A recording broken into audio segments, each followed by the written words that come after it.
बारशाला. आता मुलगी माझी 12 दिवसाची. तरी त्या म्हणल्या, आता तुला तिसरा मुलगा झाला की त्याचं नाव झेंडू ठेव. म्हणजे माझी फुलबाग कंप्लीट. हां, पण माझे पती म्हणाले की आता तिला झेंडू, गुलाब, मोगरा काय म्हणायचं असेल ते ती मलाच म्हणेल. आम्हाला तिसरं अपत्य नको. बरं का हरीश शेट्टी, 2 आहेत. आणि दोघी मुली आहेत.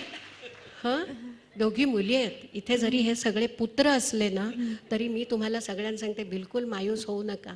सन is for wife and daughter is for life.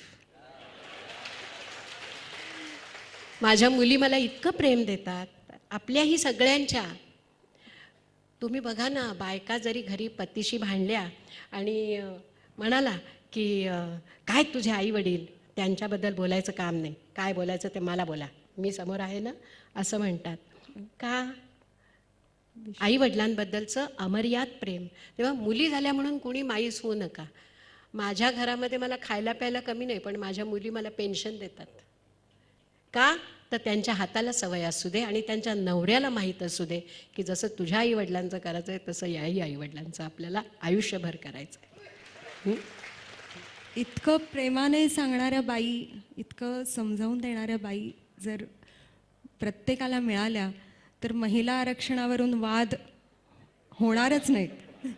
असं वाटत नाही का तुम्हाला की एकदा 100% महिला आरक्षण असावं? 5 वर्ष महिला राज. Good good.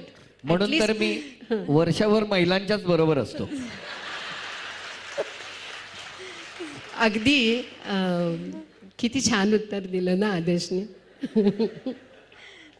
आदेश भाऊजी आल्यावर किती टाळ्या पडल्या. बरं बाई, भाऊजींना अजून वेगळ्या प्रश्नांमध्ये अडकवण्यापूर्वी शाळांच्या संदर्भात, की जसं आता आपण रिझल्टबद्दल बोललो, रिझल्टची भीती मुलांना असते किंवा शाळेतल्या होमवर्कची भीती असते, तर खरंच तुम्हाला असं वाटतं का की गेली कित्येक वर्ष तुम्ही या अध्यापन क्षेत्रात आहात, आता मुलांचं टेन्शन, ताण हा खूप वाढलाय? वाढलाय ग, खूप वाढलाय. आणि तो पालकांनीच वाढवला. हरीश शेट्टी म्हणाले ते अगदी खरं आहे. ओव्हर ॲम्बिशियस बाबा, ओव्हर ॲम्बिशियस आई. बाबा नसतात एवढे. बाबा तसे निरुपद्रवी असतात. सगळे बाबा खुश होते. हां, पुरुषांना काय म्हणजे तुम्ही बायको आई घरातली बाबांना शिव्या देऊ नका. नाही नाही. हा विषय एवढा बाबा सोपा नाही. निरुपद्रवी असतात, आई असं बाबा म्हणजे. आई बाबा देतात टेन्शन, ही खोटं आहे. It's a complex phenomenon. Let us understand. Let us not demonise the parents. I am not. Let us not demonize the parents. Issue is very complex and it is not linear. Tension कोण देतात? आई बाबा देतात. खोटं आहे. आपल्याला ही गोष्ट समजलं पाहिजे की आता हिंदुस्थानामध्ये काय चालू आहे. न विचारता एक फोन तुम्ही घेतलं तर 6 महिन्यानंतर त्याचा पाठ मिळत नाही. ग्लोबलायझेशन म्हणजे काय? 8 तास काम करणारा तो बँक ऑफिसर आता 12 तास तो बसतो तिथे. ट्रेनमध्ये 4-4 तास मसाज घेत घेत घेत घेत येतो घरी. तुम्ही आईबाबांना काय असं बोलता हो? आईबाबांना समजून घेण्याची आवश्यकता आहे. नाही, शिक्षकांना विचारलं तर आईबाबांना शिव्या, आईबाबांना विचारलं तर शिक्षकांना शिव्या. हा चालणार नाही पुढे. अहो मी आई हा बाबा, चालणार नाही. शिक्षिका, आजी, असं नानी, हां सगळं काही आहे. हां, परंतु मी असं बघते की पालकांच्या मनावरती एक टेन्शन असतं की माझा मुलगा असा झाला पाहिजे, माझा मुलगा तसा झाला पाहिजे, किंवा माझी मुलगी अशी झाली पाहिजे, माझी मुलगी तशी झाली पाहिजे. आणि ते नकळत मुलावरती परावर्तित होतं. हे काय आईबाबांना शिव्या देण्याचं व्यासपीठच नाही आहे, कारण आईबाबा समोर बसलेले आहेत आणि त्यांना समजून घेण्याचंच व्यासपीठ आहे. पण 36 वर्ष शाळेत शिकवल्यावर मला पालकांच्या 4 पिढ्या दिसलेल्या आहेत. बरोबर, कळलं ना. आणि ह्या 4 पिढ्या बघताना पालक नावाची भाजी होती असं पुलं म्हणायचं की त्यावेळेला पालकांना काही शाळेमध्ये यावं लागायचं नाही. माझी आई कधीच माझ्या शाळेत आली नव्हती, पण मी माझ्या मुलीच्या शाळेत, म्हणजे त्या माझ्याच शाळेत असल्यामुळे बरोबरच होते. पण आता माझ्या मुलींना किती पालक सभांना जावं लागतं, because they have to understand the problems. कसले प्रॉब्लेम्स. हां, आणि पुन्हा त्यात दोघी मुली वेगळ्या आहेत. एक एकदम काळजीवाहू सरकार आहे बरं. आणि एक बिनधास्त आहे की त्याला वाढायचं तसं वाढू दे. हां आता म्हणजे माझी मोठी मुलगी म्हणायची की तिला कंडक्टर व्हायचं आहे, लहान होती तेव्हा. का तर त्याच्या खिशात खूप चिल्लर असते. कंडक्टरची मज्जा असते, खिसा भरून चिल्लर असते असं म्हणायची. ती आता सर्जन झाली. हां आणि वॉशिंग्टन युनिव्हर्सिटीमध्ये फॅकल्टी होती. पण ती म्हणते की किती लहानपणापासून विचार बदलत असतात ना, तसं माझ्या मुलाला जत्रेतला किंवा सर्कशीतला विदूषक व्हायचा असला तरी होऊ दे, नंतर त्याचे विचार बदलणारच आहेत. पालकांनी मुलांना समजून घेणं आवश्यक आहे. अमोलजी, तारे जमी परच्या निमित्ताने एक वेगळं भावविश्व मुलांचं आपण दाखवलं. तर या संदर्भात खरंच अशी मुलं आणि खरोखर त्यांना शाळांमधून रेग्युलर ज्या शाळा आहेत त्याच्यातून ज्या पद्धतीने वागवलं जातं, तर त्याबद्दल काय विचार केला जावा असं तुम्हाला वाटतं? खरं म्हणजे ऐकू येतं ना? खरं म्हणजे अशी मुलं नाहीत आणि तशी मुलं नाहीत, मुलं आहेत. आणि त्या चित्रपटातही मी कुठेही असा कुठचाही पॉईंट आणला नाही आहे ज्याला आपण म्हणू शकतो की हा असा आहे. ही सिस्टम अशी आहे, बरं. ती ॲक्सेप्ट करत नाही आहे ह्याला. त्यांना फॅक्टरी वर्कर्स पाहिजेत. 200 वर्ष आधी इंग्रजांना आपल्याला एक नारळ दिला, तो डोक्यावर ठेवून आपण चाललो. तर शिक्षण हे काय खरं, याबद्दल चर्चा असायला हवी. बरं. की आपण करतो काय. 50 वर्ष आधी काय होत होतं, आज काय होतंय. शिक्षणात बदल घडला नाही. शिक्षण काय असावं.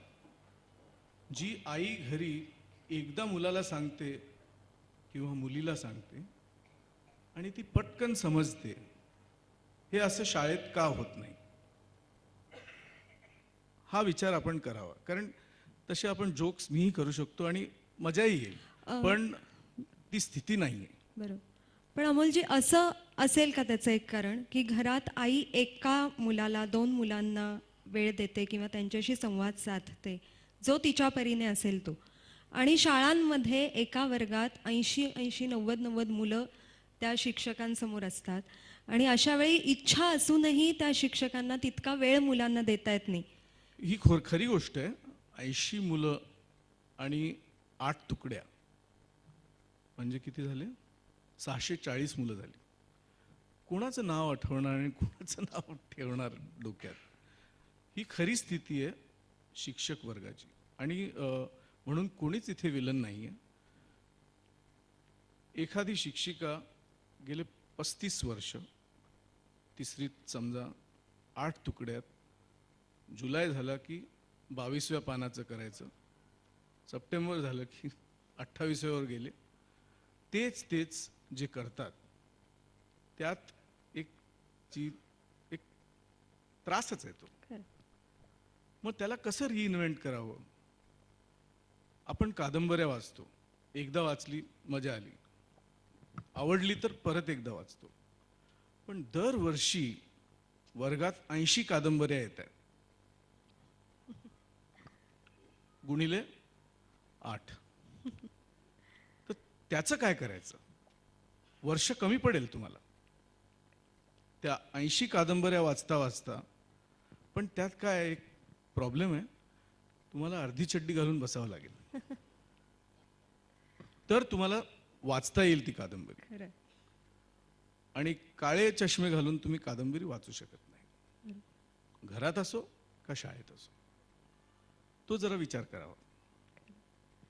डॉक्टर शेट्टी, हा जर काळा चष्मा आपल्याला बाजूला ठेवायचा असेल शिक्षकांना, पालकांना, तर कुठल्या पद्धतीने मुलांशी संवाद साधला जावा. मी त्यांना शिक्षकांना एक प्रश्न विचारतो, तुम्ही का शिकवतात. लांब लचक उत्तर मिळतो मला. आम्हाला मुलांना घडवायचं आहे, देशाचा विकास व्हायला पाहिजे आणि काहीतरी समाजाचा विकास व्हायला पाहिजे. मी त्यांना सांगतो ही सगळी गोष्टी खोटं आहे. तुम्ही चांगले का शिकवायला पाहिजे, कारण तुमचं स्वास्थ्य चांगलं राहायला पाहिजे, तुम्हाला आनंद झाला पाहिजे. रात्री जेव्हा तुम्ही झोपता, पंखा जेव्हा फिरतो तेव्हा आठलं पाहिजे आज इतिहासाचा चॅप्टर मी वेगळं पद्धतीने शिकवलो, मी इंटरवलनी स्टार्ट केलो. I started with the last line and went back. असं चॅलेंज स्वतःला जर केलं तर शिक्षक हसत राहणार, मूडमध्ये राहणार. पण कॉम्प्रिहेन्शन म्हणजे काय? पहिला 4 ओळीत पहिल्या प्रश्नाचं उत्तर, नेक्स्ट पॅराग्राफमध्ये नेक्स्ट प्रश्न उत्तर. मला ॲरियर्स नाही मिळालंय. अरे ॲरियर्सनी तुझं डायबिटीस कमी होणार नाही. चांगलं शिकवलं तर संपूर्ण ऑर्केस्ट्रा चांगलं राहणार आणि मूडमध्ये येणार. म्हणजे पुस्तक क्लासमध्ये नाचलं पाहिजे, पुस्तकाचं पान पुस्तकावर नाचलं पाहिजे आणि त्याचा शब्द त्या पानावर नाचलं पाहिजे. आणि जसं आपण जर केलं तर शिक्षण म्हणजे मी शिक्षक आणि ते विद्यार्थी असे नव्हे. शिक्षण म्हणजे 2 वे. मंगल पांडेना आणखीन काय उपाय होता का त्यावेळी? ऑल्टरनेटिव्ह काय होतं का? आता मी तुम्हाला नेमकं सांगतो. आता आपल्या इथे IGCSE आणि IB आली. ते काय आहे? आपल्या गुरुकुलचं सिस्टम. म्हणजे आपलं ओल्ड सिस्टममध्ये गुरुनं जर तुम्ही विचारलं की मला पेरू पाहिजे, तो तुम्हाला देणार नाही. जा, तो मुलगा बिचारा फिरणार, वेगवेगळ्या झाडातला बघणार, पेरू काय आम काय बघणार. नंतर ना असं वाटतं मला, ही एक्सपिरियन्स इट.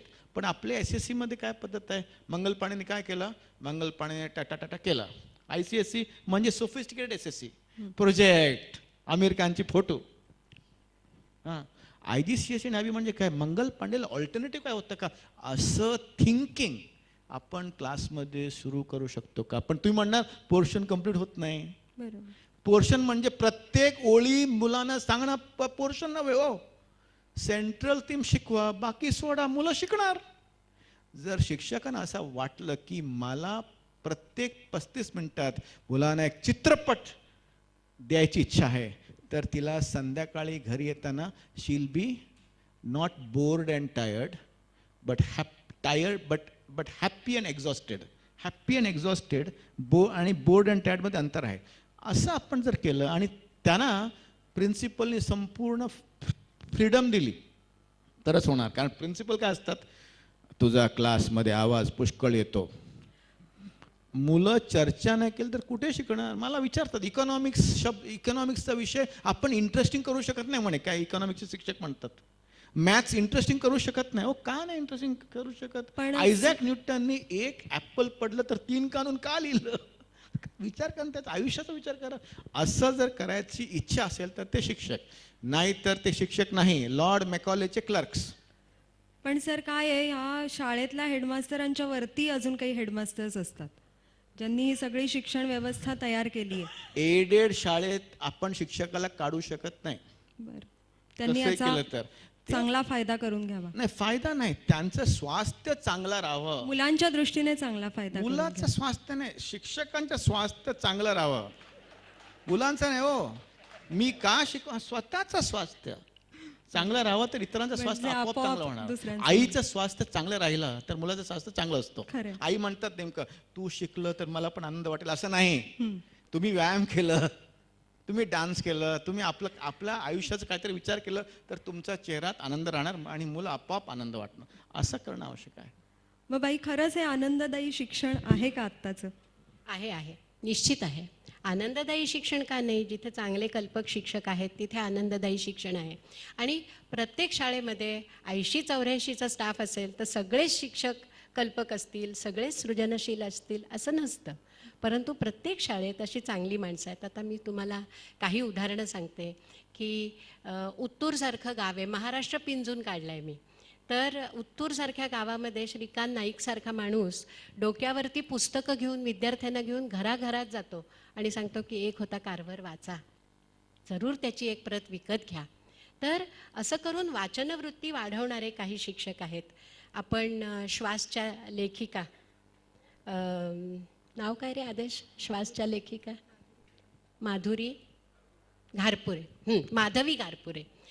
घारपुरे यांचा एक प्रकल्प सांगते तुम्हाला. आत्ता जसं अमोल म्हणाले ना की एक मुलगा हे एक चित्रपट आहे का, हरीश म्हणाले, तर त्या आपल्या मुलांकडनं आम्ही नावाचा एक प्रकल्प करून प्रत्येकाला आत्मचरित्र लिहायला सांगायच्या. आणि त्यांच्याकडे अशी अनेक वर्षांची मुलांची आत्मचरित्र आहेत. 10वीत गेल्यावरती मी माझं आत्मचरित्र लिहिणार आहे असं जेव्हा त्या मुलाला सांगितलं जातं तेव्हा तो इतका आतून म्हणजे त्याला इतकं काही वाटू लागतं, भावनावश होतो आणि खूप खरी माहिती त्याच्यातून तो लिहित जातो. तर माधवीकडे असा संच आहे. किती मुलं घडवली आहेत, किती मनं घडवली आहेत. मी माझं एक उदाहरण सांगते. मी आयुष्यभर गरीब मुलांना शिकवलं आहे. Just they crave for affection. मुलांना खूप प्रेमाची आवश्यकता असते आणि प्रेम द्यावं त्याच्या दाम दुपटीने तुम्हाला प्रेम मिळतं. एका मुलीची गोष्ट तुम्हाला सांगते की 10वीला मी हुंडाबळी होणार नाही असा एक निबंध दिला होता. तिने 2च ओळीचा निबंध लिहिला की माझं मुळी लग्नच होणार नाही त्यामुळे मी हुंडाबळी होण्याचा प्रश्नच उद्भवत नाही. पोटात तुटलं. बघ, तू 15 वर्षाची होतीस, मी 15 वर्षाचे होते, तेव्हा प्रत्येकीच्या मनात एक राजकुमार होता.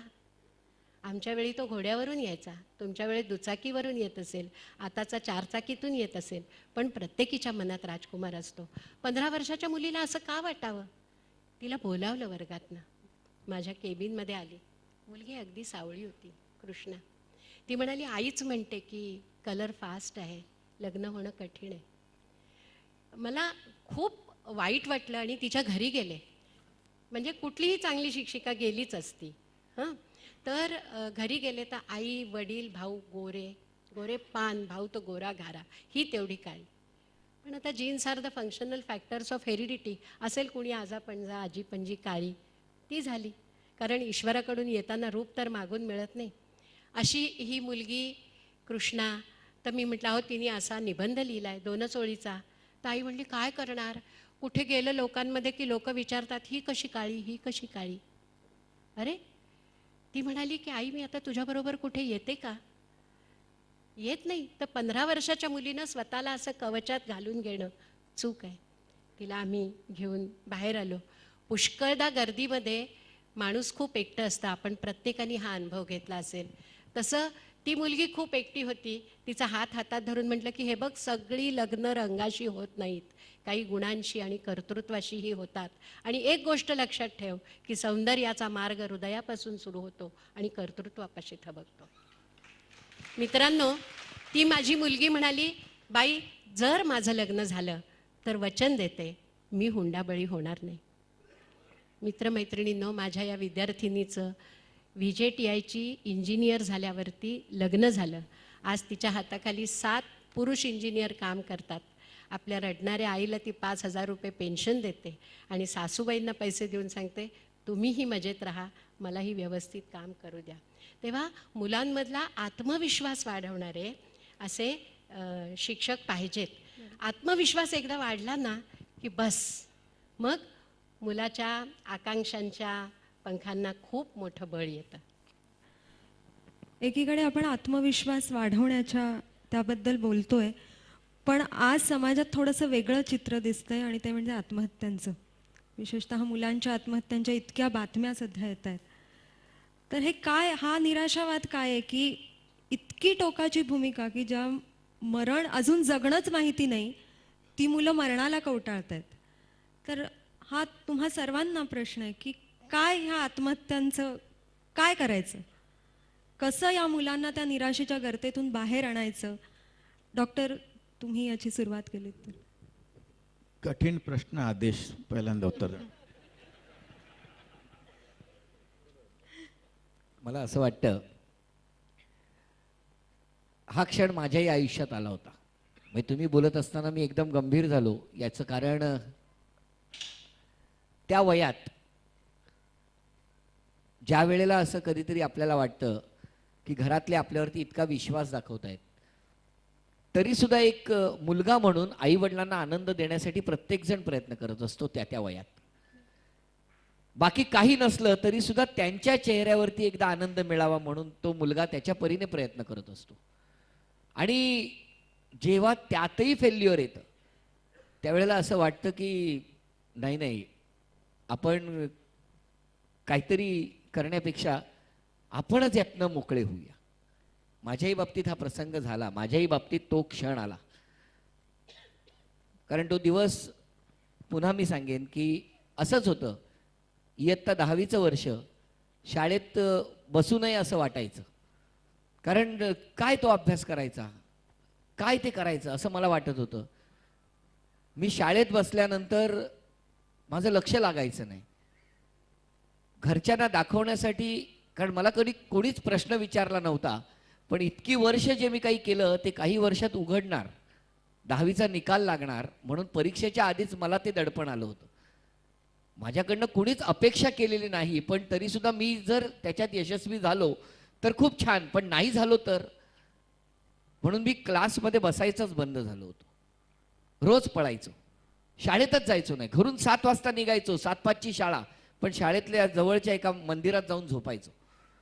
आणि दुपारी आई वडील 9:30ला ऑफिसला गेले की गपचूप पाठच्या रस्त्याने यायचो, शेजाऱ्यांकडनं चावी घ्यायचो आणि घरात झोपायचो. माझ्या मोठ्या भावाने ते नेमकं हेरलं होतं, म्हणून की काय माहीत नाही, एक दिवस त्याला कुठल्या तरी शिक्षकांनी सांगितलं असेल, 15 दिवस झाले आदेश शाळेत येत नाही. तो घरी आला आणि त्याने त्या दिवशी लॉक बाहेरून लावायला सांगितलं आणि आत बसला. मी ठरलेल्या वेळेवरती घरी आलो, दरवाजा उघडला, आत गेलो तर दादाने बघितल्यानंतर दादाने सांगितलं की काय रे आता कसा आलास? म्हटलं नाही, प्रयोगशाळेत मीठ पाहिजे. तिथूनच स्पॉन्टेनिटीला कदाचित सुरुवात झाली असेल. म्हटलं नाही, प्रयोगशाळेत मीठ, एवढ्या मोठ्या शाळेत मीठ का लागावं हा प्रश्न त्याला पडला होता, कारण त्याला माहिती होतं मी काय करतोय. त्याने माझा हात धरला, मला बोलला शाळेत चल. म्हटलं दादा चल शाळेत. मी शाळेत गेलो, तरी सुद्धा त्याने मला गेटवरती विचारला, आदेश नक्की सांग, शाळेतनं झाला होतास? म्हटलं हा दादा चल ना, कर नाही त्याची डर कशाला, चल तू.